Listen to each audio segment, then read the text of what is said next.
Okay, well, we get started. First of all, good afternoon, everyone. It's a lovely day outside, and hopefully this podcast will be helpful and informative. That's certainly our intention. And I'm delighted on this podcast to talk about deep tech investing. And we have two of the, I consider world-class experts in this area. They'll probably be embarrassed that I call them that, but they're outstanding, talented, successful, and they're coming together today to share their knowledge and insights of what's happening, what we're defining as deep tech investing. And just by way of background, Bridgepoint Capital hosts these events with the intention of educating the market. We see this as an important thing to do, particularly in light of the challenging financial markets that we're all witnessing right now. And just as a reminder that you don't need to be reminded, but the stock market in terms of the S&P 500 is down about 18% year to date. By the way, the definition of a bear market is a stock market that declines 20%. So we're a heartbeat away from being in what's defined as a bear market.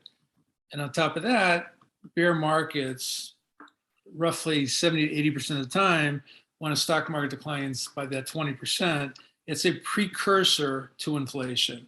Stock markets are designed to be 6 months in front of the real economy. And right now, the stock market is hinting that we may be entering into a recession. And on top of that, we have the Fed raising interest rates because inflation is at 40-year highs, and that's a real problem. And there's lots of reasons behind this inflation spike, but all you have to do is read any newspaper and you hear about the war between Ukraine and Russia and what that's doing to food prices and energy prices. You read about that China is shut down because of COVID and what impacts that has on our supply chain. So there's all these headline challenges to a smooth economy that's causing inflation to rise and prices to increase. So that's the world we're in right now. That doesn't mean you can't thrive in a challenging environment. The reality is most big money that people earn, they make in this environment. So when others are crying, you buy, and when they're yelling, you sell. And that's an old Wall Street expression, but right now they're crying. So getting your investment strategy right today is more critical than ever. And I believe personally that deep tech has tremendous, tremendous upside. And right now is an opportune time to be involved if you're not involved. And we have, again, our two speakers. They'll tell you more about what they're doing in deep tech. Every presentation, you see a disclaimer, and we're no different. So we have to let you know that we're not giving you investment advice. We're giving you education so that you can make informed decisions. But you can read the disclaimer for yourself, but here it is. And the next slide is our speakers. So Sean and Julie, would you be kind enough to introduce yourself to the audience? Yeah, you bet. It looks like I'm left to right, so I'll go first. I'm Sean Stewart. I'm the CEO here at New Lab in the Brooklyn Navy Yard. And we're a community here of over 232 startups, all in frontier technology. And we're helping build and scale those companies through both investment, innovation studios that pilot these technologies with corporate and government clients, and then also our venture studio where we actually build deep tech focused companies from the ground up, where we're actually the seed investor and the team, founding team developing the entity.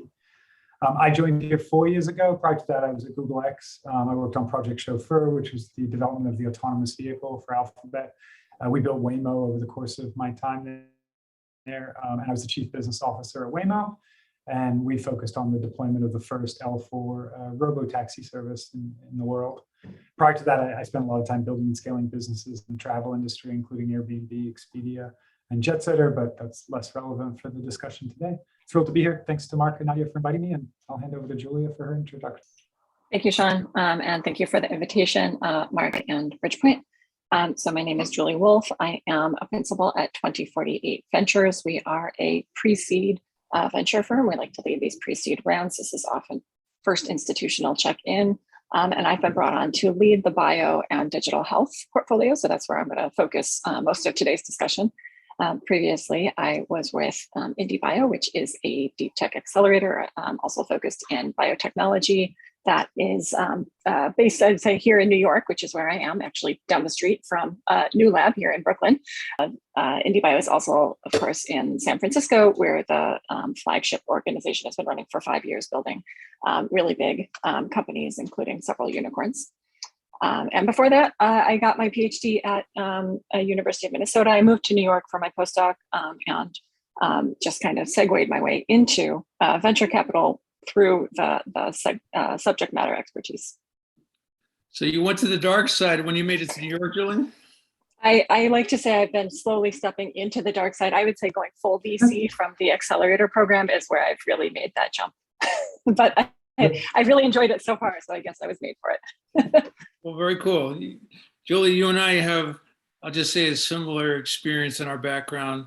Early in my career, I was a co-founder of a neuroscience biotech company, so in Cambridge, Massachusetts. So I'm sure we have a lot of interesting overlap between starting these businesses and scaling these businesses. But tell people, Julie, I'm going to ask you the first question, if I may. Why do you exist? Why does your firm exist? And why are you so excited about what you're doing? So deep tech can go by several different names. You may have heard it referred to as tough tech or frontier tech. These are new technologies that often have an academic background. They often require years of research in order to develop a product or a technology into the state where it is commercializable. There's often a PhD on the founding team as the CSO, if not the CEO. It doesn't have to be that. I mean, obviously, it's very subject and I'd say vertical kind of dependent there. But in terms of the physics involved, the biology involved, there's often someone who has years of training before becoming an entrepreneur in order to develop that technology and to continue developing the product once it is in its commercialized form. So I mean, like, you can see this touching all different types of sectors. You can see it touching, of course, like the life sciences. You can see it touching energy. You can see it touching the food production. You can see it touching all types of different transportation, all types of things that I think Sean and I will cover today. But really, it's at its heart, it's a very technical answer that is not something that you could just come up and develop, often with a very significant moat around it as well, in the form of either intellectual property or, of course, data if you're working with some of these large data sets. I certainly echo a lot of those perspectives. I think certainly when you talk about advanced or frontier tech, it's essentially what's going to be the most up to date at the end of this call. It's what's the most relevant and most recent technological developments that can impact industries and governments and day-to-day experiences of people. And so I think that definition was exactly right. It is why we talk about ULab as being kind of the Noah's Ark of frontier tech. You have everything from quantum computing, biofabrication, AI and ML, robotics, a lot in energy transition and mobility. These are all, to me, products and solutions that are grounded in deep tech. And as Julie said, that often is IP spinning out of academic institutions. It's often heavy R&D cycles, which we can talk about that later, about what that means of timelines to exit and returns and things like that. Project Chauffeur, as an example, at Google X was 9 years of R&D until a single dollar of revenue flowed through the system. So it can be some pretty lengthy product development iterations. But there are different off-ramps as well that potentially allow investors to exit these stakes that they take in early stage ventures. My experience in business is that you can have a financial success, i.e. investor return, before the business has a financial success. So I can give you lots of examples of that, but in my world, I launched a neuroscience biotech company. And to get a neuroscience drug to market takes over 10 years, takes over $1 billion. That doesn't mean an investor can't have a financial return that's very attractive way before year 10. And in my case, our company went public after 4 years. It was acquired year 5, and it checked all the financial boxes. People are happy with that. So part of the message I want to leave with the audience is that if what you're doing is in an area that's got tremendous unmet need, and I would say everything you guys are doing checks that box. And if you're making material progress, and that's a different question, but if you are, the ability to monetize that progress is there. And I'll just give you one real life example of this. We partner with another VC firm that invested in an MIT spin out about 6 months ago. It's called Commonwealth Fusion Storage, CFS. This company had its A round financing, and that A round financing was at a $3.5 billion pre-money valuation. They raised $1.7 billion. So guess what? That's just an example of this deep tech, the unmet need, and the ability to monetize it if you have something that's compelling. I would say that trade du jour for many investors last few years have been more software than deep tech. So I'm not going to ask you why software has been attracting a lot of capital, but for deep tech, the question is why now? What is unique today, and why should people pay more attention to deep tech than maybe they did previously? The why now, I think, is a couple of different things have kind of come together, especially in hardware. It was typically one of the areas that investors were least excited about. Yet over the last 5 to 7 years, there's really been this shift of, obviously starting with the planetary crisis, as we observed a range of massive transitions that have to happen across the planet. Energy transitions, supply chain changes, materials being, you're not going to raise materials, you're going to grow them. What was developed in the outside world is now going to be developed inside laboratories in much more scalable and efficient mechanisms. And so what you're seeing, regardless of your view of the climate change we're experiencing, the crisis across the planet, is a lot of opportunities to get in early in these earth-shattering and really significant impact solutions that are coming from technology. The quantum computer, if you can get to a 200-qubit quantum computer, it's more powerful than every supercomputer combined on the planet. Can be used for good, can be used for bad. It can solve cancer and medical research data at speeds we've never seen. It can also break through cryptography and security systems at speeds that we've never envisioned before. But its impact, both from a valuation and from an impact on society and how we operate day to day, is just massive. And the same exists in concepts like lab-grown leathers and proteins. These are things that can revolutionize both the sustainability of the planet, but also how the planet operates in general. And so if you're purely looking at it from an investment perspective, if you have the ability to pick which are the right investment opportunities, have some patience of investment that may be different from kind of the quicker turnaround investment opportunities, there is potential for significant returns and significant multiples, especially now where you're seeing valuations not always pegged with revenue, but actually with IP and kind of the assets being developed and what those are worth regarding future momentum of the product and technology.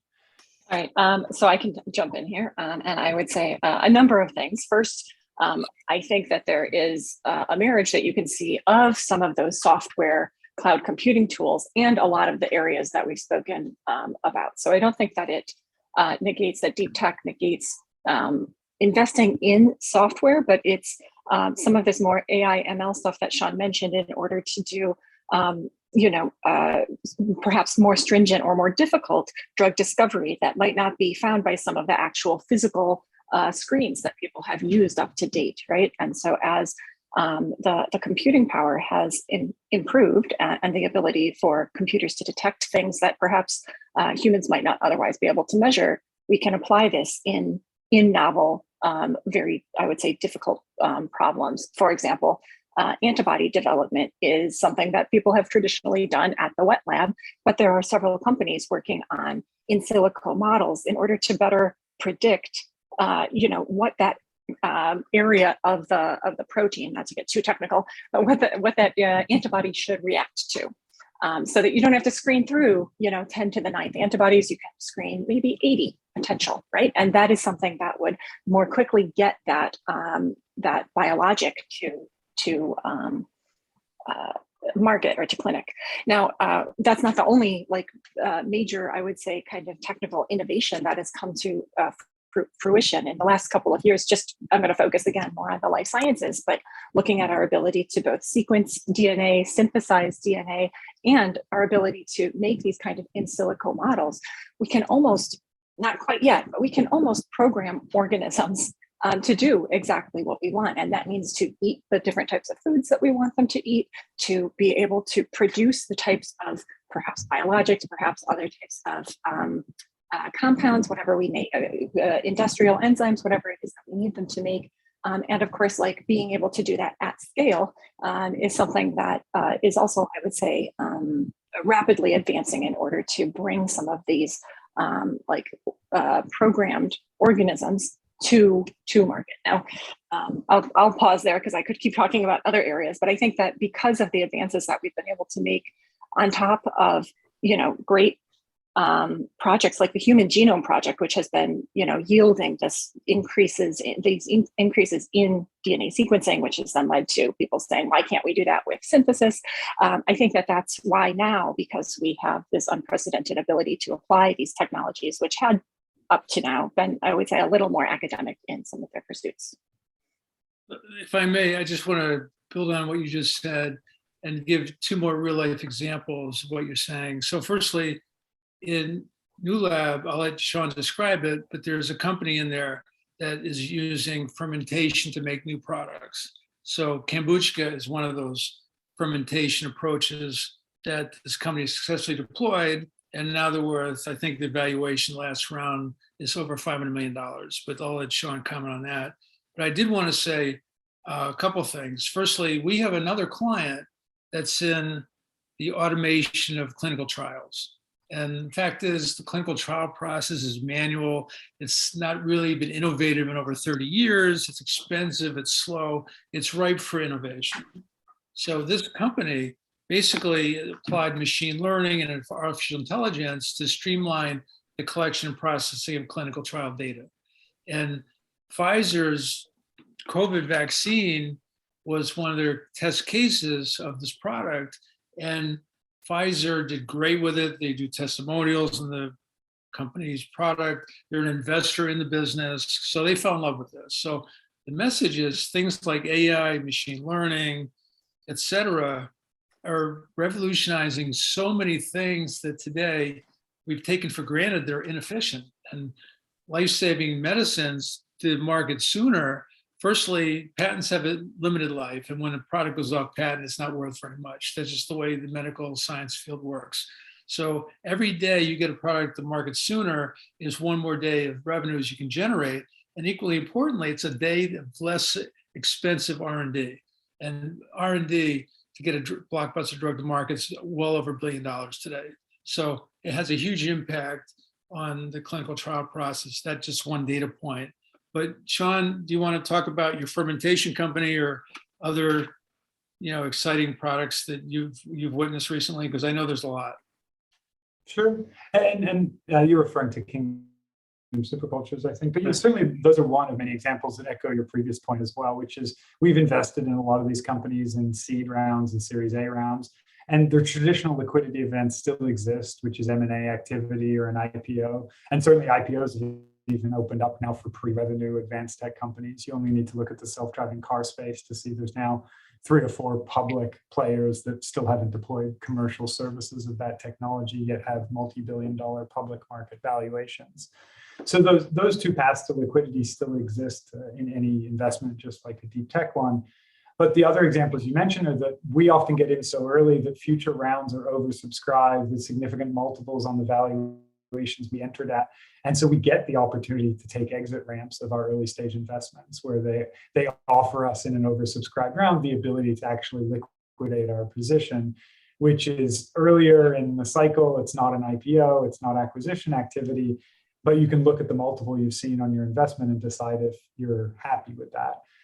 And given with New Lab, we bring these companies in when there are 5 or 6 people, as Julie mentioned, often academic research and IP coming out of institutions, a lot of heavy R&D. So we come in at very early valuations with significant risk, but certainly significant upside potential if these technologies pan out, which often we have a much higher risk of likelihood to succeed.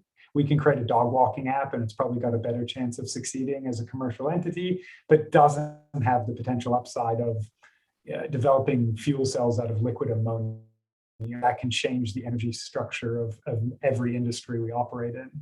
And so these opportunities do see these kind of future rounds of oversubscription where we've taken advantage of that to actually exit positions, even though it's pre some of the more traditional liquidity milestones. So a good kind of echo to your point there. I think for us, we see 80% of our activity in 3 fields, and they're the areas that we're the most interested in. Julie and the organization she's represented have different areas of focus, which is a great comparison. But for us, we're working to the movement of mobility and change in mobility, which is the transportation of people and goods, everything from the shipping industry to micro-mobility. We see a ton of activity and a lot of investment focus the energy transition occurring globally. Everything from bidirectional charging systems and how do you store energy in multi-unit dwellings in urban city centers, all the way through to kind of energy. We mentioned developing new fuel cells from liquid ammonia. These are incredible movements in the future of the planet and society. And to be able to get in early on these investments can provide pretty significant upside as they make more progress and de-risk their product, which is kind of what you alluded to earlier, Mark. Which is as you're building, I keep coming back to self-driving cars because it's an easy one for me. As you see these major technical milestones get passed with these technologies and products, the risk factors and the reduction of valuation is improved. They're essentially de-risking the likelihood of this succeeding, which means you have a predicted enterprise value 2 or 3 decades from now, but it's been kind of reduced back based on a whole bunch of technical milestones that haven't been met. And as these companies reach these technical and product-based milestones, then start generating revenue, the valuations start to grow as well, which is why it's not always pegged to revenue growth, as you mentioned, versus there's significant valuation change purely on unlocking the technology that's going to solve these challenges.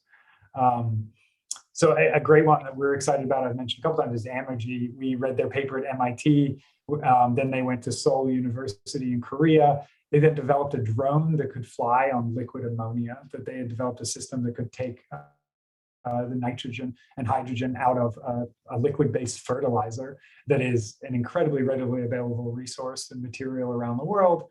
And we brought them here to New Lab and said, you've got to come to New York and we can help build and scale and test your technology. They then developed a golf cart that could run on this type of fuel cell, incredibly efficient, no environmental impact, no output.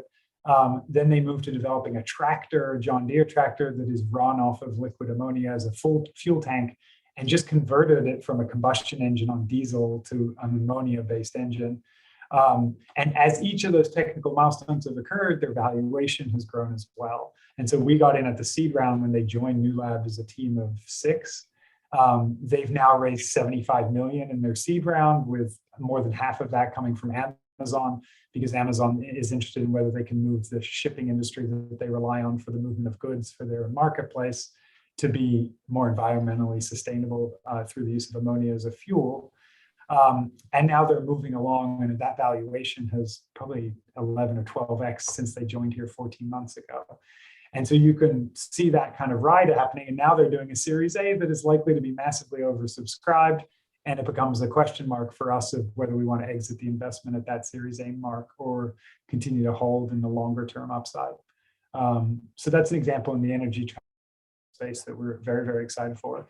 In mobility, you have a lot of electric vehicle companies that we're working with: Optimus Ride in the autonomous space, Tarform in the electric motorcycles, Unagi's in electrical scooters, like a lot of mobility solutions that have a quicker time to market, actually, but still have some very interesting technology on it that's worth considering. And then materials, I think Julie's certainly the expert, but we've done a lot of work in everything from lab-grown proteins to coatings for agriculture that can make products more sustainable to the environment they're in. There's some amazing work happening in life sciences, which is pushing all the cities around the US to quickly develop these lab and clean room infrastructures to support the growing numbers of companies. But with what you're doing, I would characterize it as a dual return mandate. You're doing well for investors, and that's an important criteria. God knows that's the case.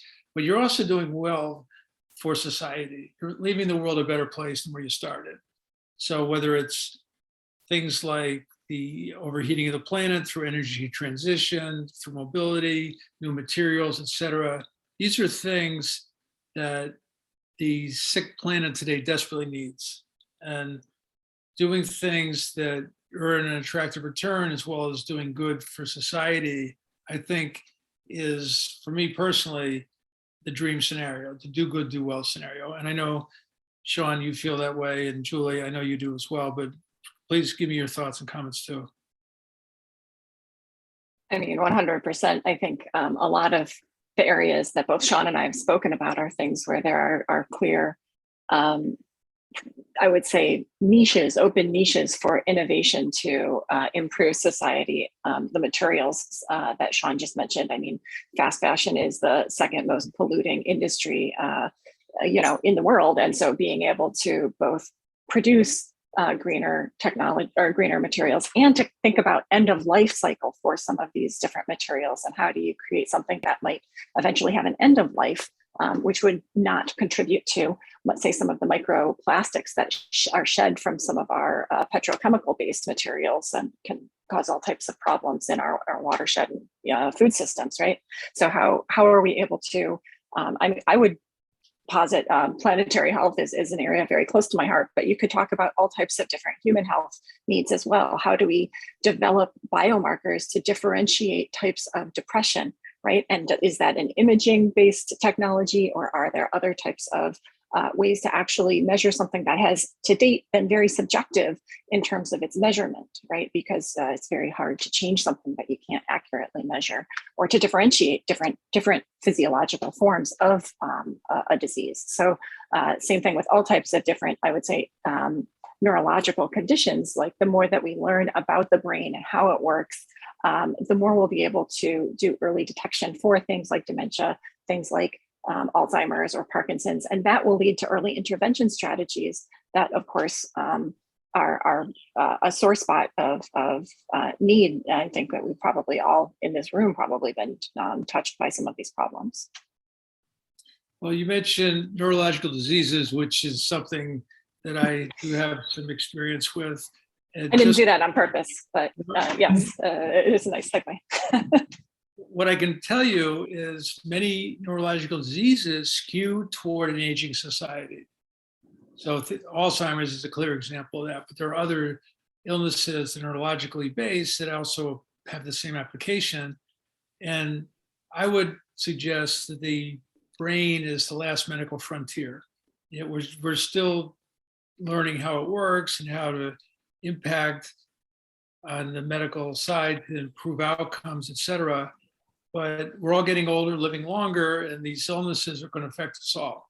So if nothing else, for selfish reasons, I really want you to come up with some of these cures that you're mentioning, whether it's Alzheimer's, stroke, Parkinson's, schizophrenia, these mental illnesses, which are really purely misunderstood. But even there, I'm going to ask you, Julie, on I'll say the depression side or mental illness side, there's now digital products that are rolling out to the market as well, versus take a pill or an injection to treat something. Do you want to comment on what you're seeing in terms of innovation, in terms of medical science related to digital products in healthcare? Yeah, that's a great question. And so digital therapeutics are very frontier tech in terms of I would say kind of digital therapies, or in terms of true therapeutics. And I would say two things on this, which are really important to keep in mind. One is that every company that claims to have some sort of digital therapeutic does not have one. There is a clear FDA route to becoming a prescribed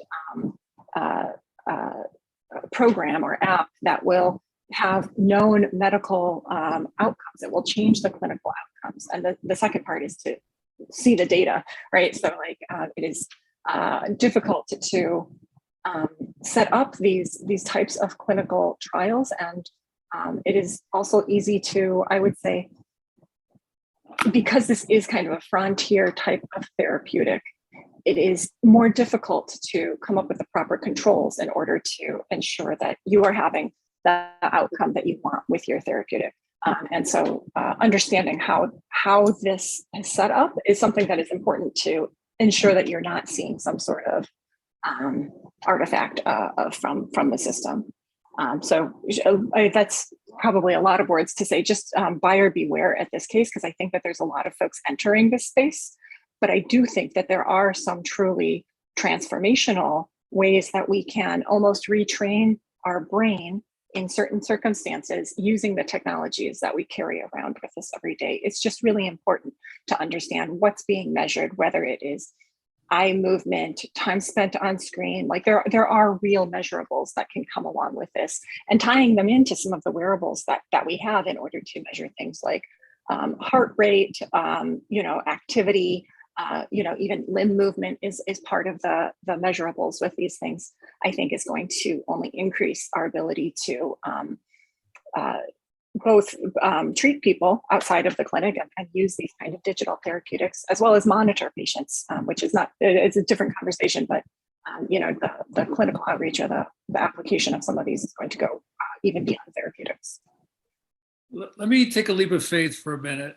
Let's assume that so far what we've been describing is the opportunity within deep tech, and people in the audience are saying, you know what, it sounds pretty exciting.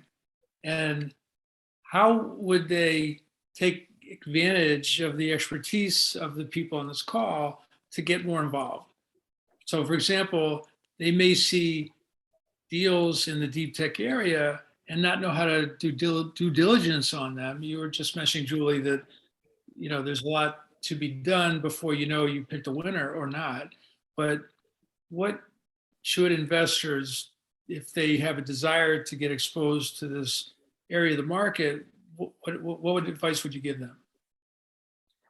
So two things I would say again. One is we work quite closely with accredited angels, and we're happy to share deals or bring folks in. Obviously, we have some of the in-house expertise and can look at the scientific literature behind. We can look at some of the data, and we do, as I mentioned in the beginning, we lead these rounds, meaning that we have notes around not just the technology, but the entire opportunity in terms of market size and things like that as well.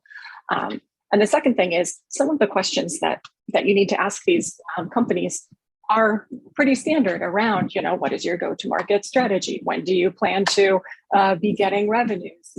Are there other potential applications? Do you have a portfolio of products? All of these things that I think would go for any type of due diligence for any type of company that complement the technical due diligence. And I imagine the audience would be able to, undergo that type of diligence relatively easily.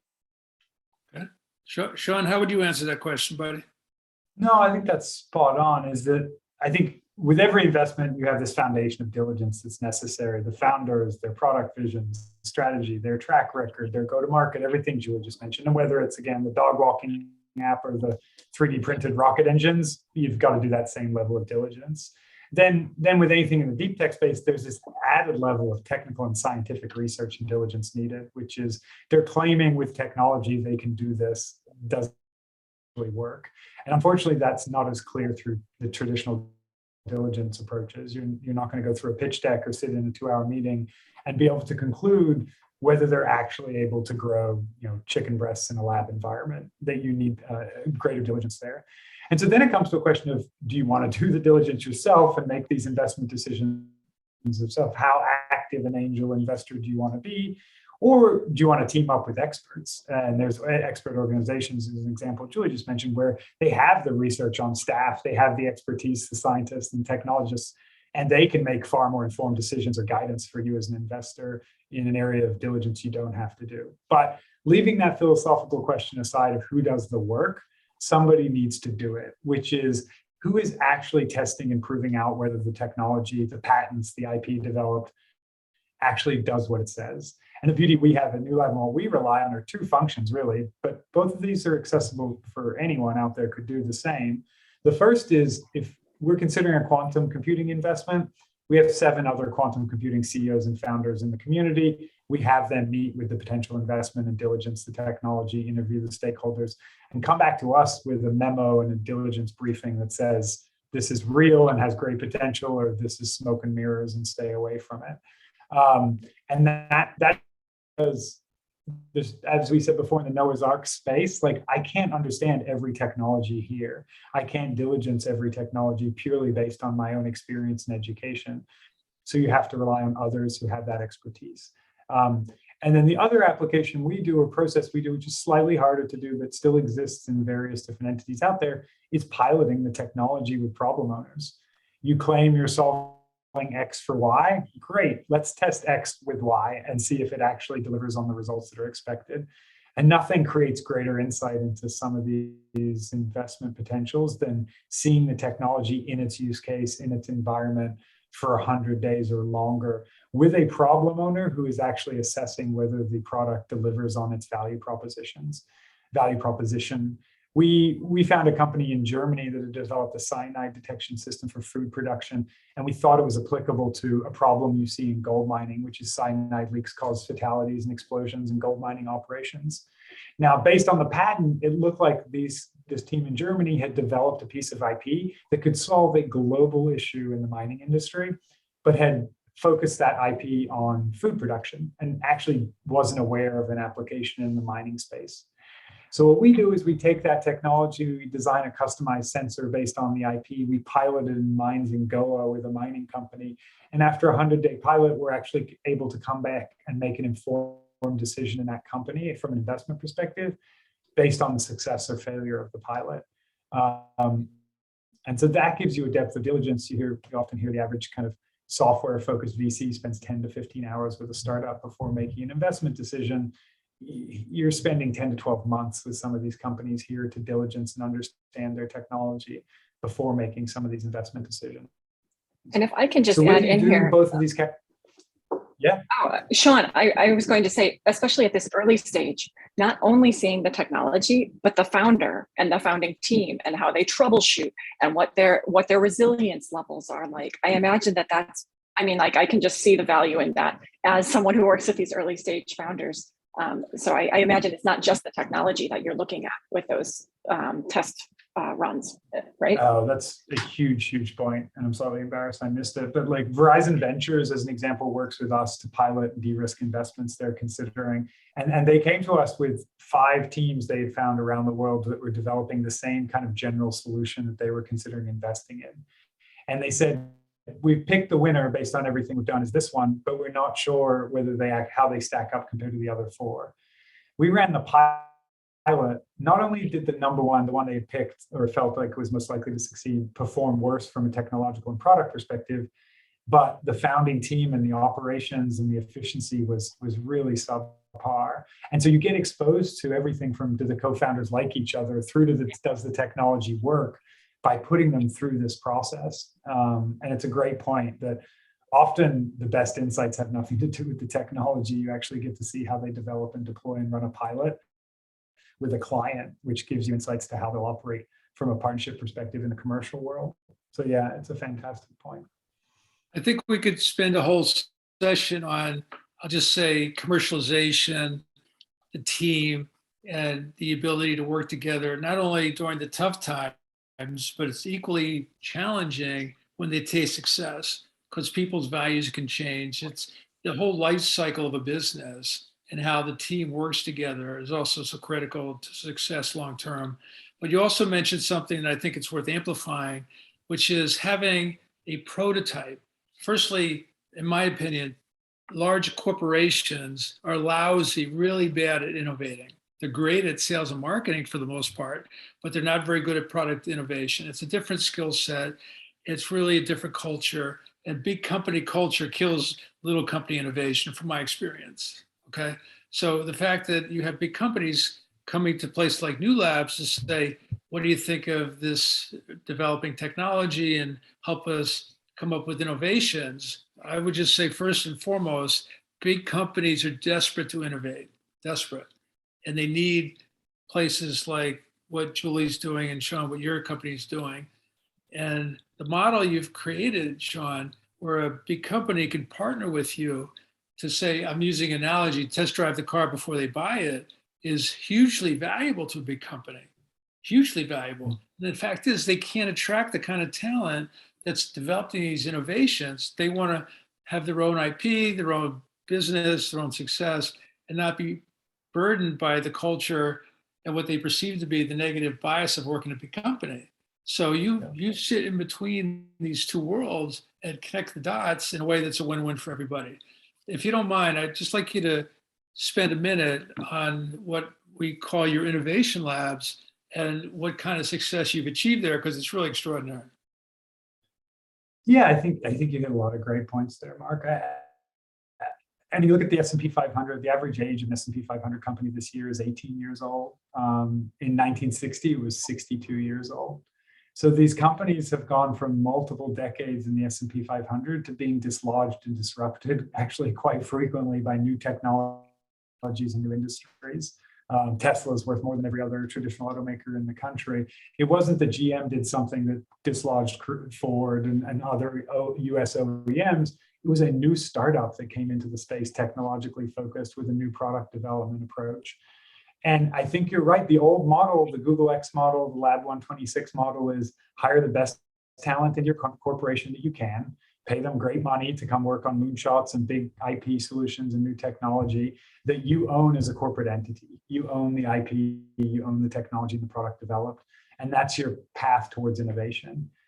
The reality is, I have debate around whether that's effective or not, but I actually don't even have to answer it because my answer is keep doing that if you want to. What we focus on, and what I think is a key question for the corporations when it comes to innovation, is there are venture capital funded technologists, entrepreneurs, researchers, people coming in out of academia. There is this massive population that's far larger than your full-time employee base that are developing technology and product every day that's either complementary or disruptive to your industry. How do you monitor that? How do you test it? How do you understand it? How do you invest in it and license it? Because if your focus is just the people in my house, and this is the world to me, is what lives in our four walls, you're kind of just operating with blinders on and ignoring the majority of the technology being developed outside of your corporate entity. And so our innovation studios were designed to fix that gap, which was corporations or government agencies can come to us with problems, inefficiencies, or threats to their industry and business, where we then source the best early stage technology and IP, whether it's in academia and startups, sometimes it's even in other corporate entities, that we can then bring into the innovation studio, customize and pilot that solution towards the problem set. And so then this corporate entity over a 12-month cycle gets to learn about 400 solutions around the world, pilot the best 10 to 20, then make a licensing investment or acquisition decision based on 12 months of experiencing this field of play. You get to experience the founders and how they work together, the technology, and you don't own the IP, but for a fraction of the cost of full-time talent, you're able to test the best solutions globally and make informed decisions. The average software engineer at Google is probably 500K fully loaded, base, bonus, food, massages, transportation, all of that craziness. You can run studios for $1.5–2 million, the cost of 3 full-timers, 4 full-time employees, that will bring together 70 to 90 of the best technologists and researchers and academics around the world to solve your industry challenges and problems. And the efficiency of that model exists because of the IP. The IP is not owned by the corporate entity, but remains in the hands of the participants in the studio. And so for us, there's many different outputs of why you run those cycles, but one of the most valuable is the investment diligence of you get to make a decision on an investment just with far more information in front of you than most people have. Sean, you give me a quote before. I'm going to try to make you remember your quote, but the example you just gave to the entrepreneurial company that's going to be teaming up with the big corporate. When they've done this, my words, but you'll get the right quote, was something like, this is too good to be true. What's the catch here? So you want to explain that a little bit from the entrepreneur's perspective? And I want to ask Julie the same question. She's working with early stage entrepreneurs as well, but the ability to attract the best talent to do what you're doing is vital. And you've been able to combine big corporate who doesn't have the ability to attract this talent, but combine it in a way that's the proverbial win-win. So what was the quote that you told me? I can't remember. No, all good. I think you nailed it. Yeah, I think we use Ford Motor Company as an example, which is Ford came to us because they want to accelerate the deployment of urban charging solutions for electric vehicles in major US cities. I think it was UPS just announced a $3.3 billion order of delivery for the next decade, and they're all combustion engine vans. And their reasons for not transitioning to an electrical fleet was there's nowhere to charge them. Nowhere in multi-unit dwellings, nowhere on the streets, no one at the gas stations, no one at these corporate fleet locations, or no systems.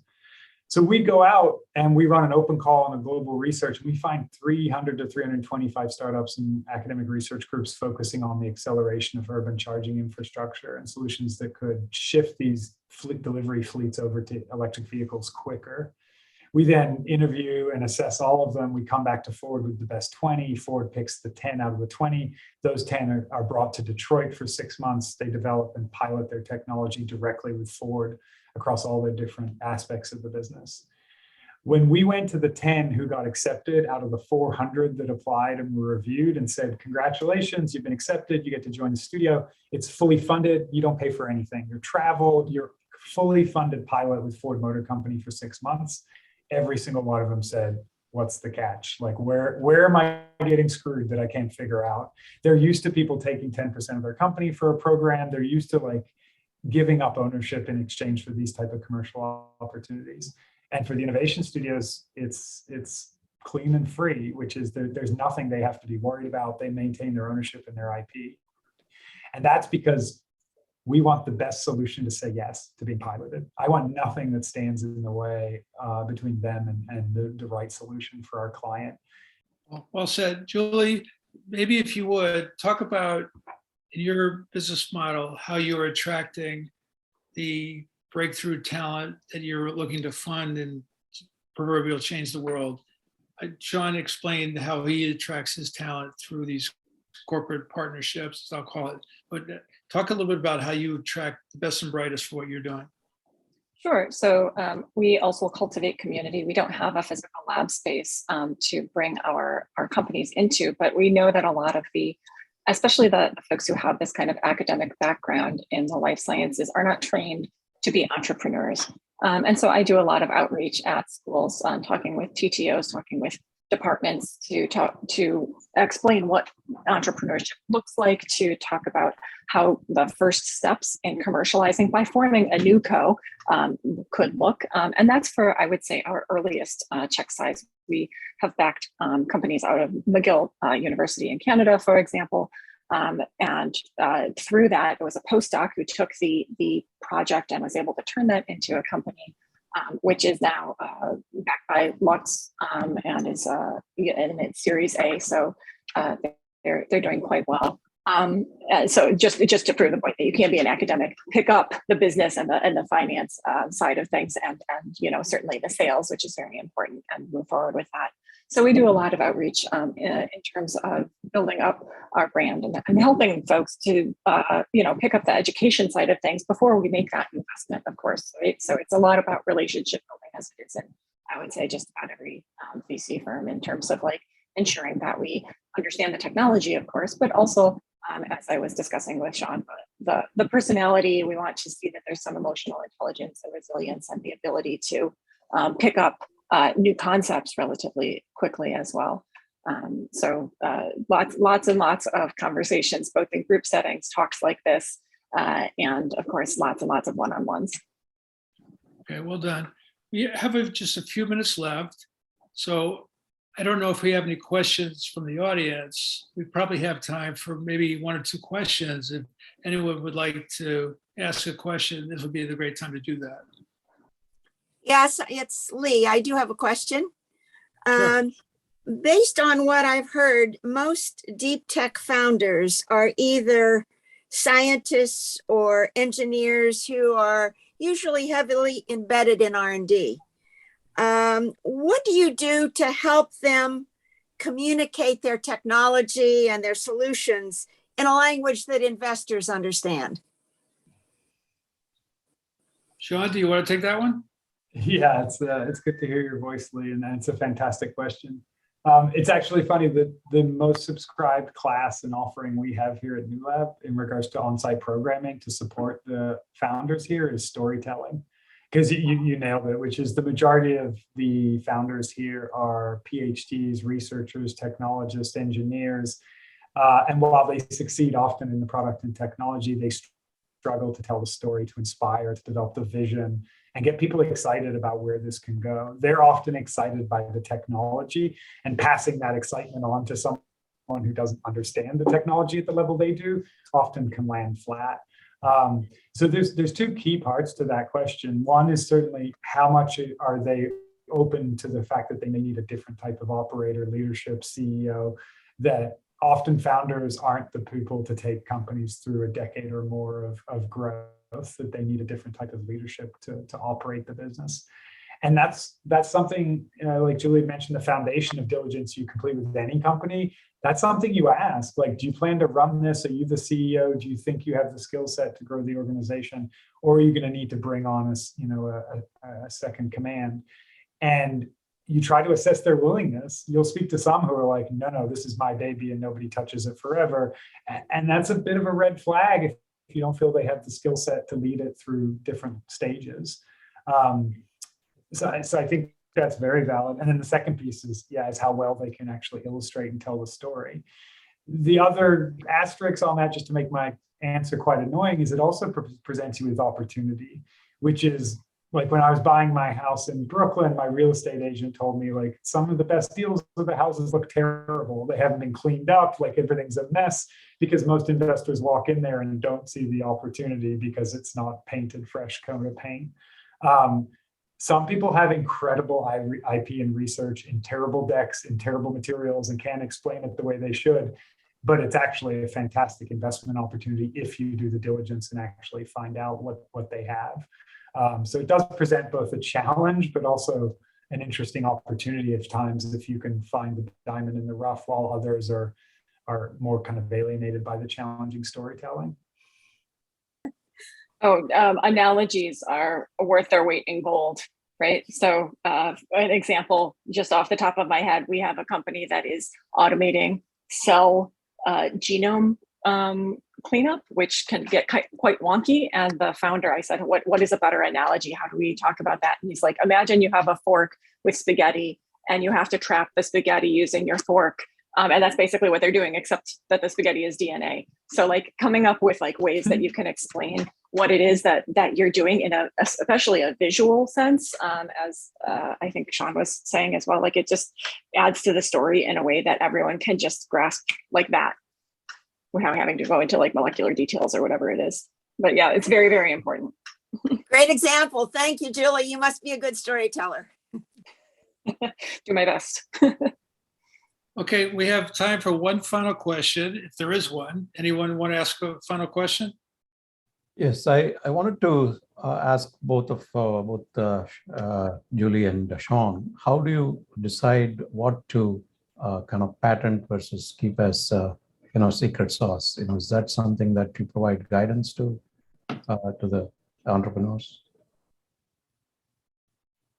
Oh, interesting. I have actually very limited exposure to that. I haven't had to make decisions on when to patent or when not to. I don't know, Julie, if you have exposure there that's relevant. Just a little bit. I would say also coming from the bench space, like I expect to see a patent with anything that is not going to add that data moat that I added at the beginning, right? So if you are able to separate a company's algorithm or its technology by adding in clinical data sets that nobody else would have access to, or so many users that you can like just strengthen the accuracy of your product, that is something that I would say, okay, well, maybe in that case, that's a large enough moat. But with things that are more in the deep tech space, I think it's quite common for folks to have IP and perhaps, if not more than one patent, at least a road to how they're going to build that patent strategy out as they continue to develop their products. So very rare, I would say, is it that I don't expect to see a patent. Thank you. So firstly, if you need to contact us, you could see my and Nadia's email. And this seminar, this event, is something we do on a recurring basis. Upcoming seminars that we'll be hosting are things like hedging strategies. And keep in mind, our business at Bridgepoint really is two core things. We offer our network, our client base, breakthrough technologies, including what Sean and Julie shared with you today. And the other thing we do is we have what we affectionately call a mastermind group, which is where people like those in the audience here get to collaborate, share ideas. We share our deal flow and frankly, how we look at deals. Because honestly, I'll just say our hit rate of looking at inbound deals versus deals we fund is less than 1 in 100. So we're really picky, really tough, but we're proud of the selections we make. And that's something that people can get exposed to and get access to by being part of our mastermind group. So this podcast will be put on YouTube channel. It will be available there. People can look at it. They should subscribe to it. So things like hedging strategies, I just want to mention this briefly. At a former point in my career, I ran the global private wealth practice for McKinsey and Company Partners. So there are 3,000 of these partners in 50 countries. So I and my team would help them invest. So we had things like hedging strategies. And just as a reminder, I started the call by saying the S&P year-to-date is down 18%. So it's a heartbeat from being in a bear market. So you don't want to watch the hard-earned gains you've achieved go down to zero. So the fact is, the old model of 60% equities, 40% fixed income or bonds is a broken model. It's not really the way I would recommend you invest today, but we can educate you on how to deal with this turbulence and have an all-weather approach so that you do well in bear markets and bull markets, complemented by private deals like the ones being described to you today. So we'll have seminars on crypto, real estate, and other or correlated assets, et cetera. So I hope to see everyone at a future podcast. So thank you everyone for your time and have a great rest of your day. Thanks so much. Bye, everybody.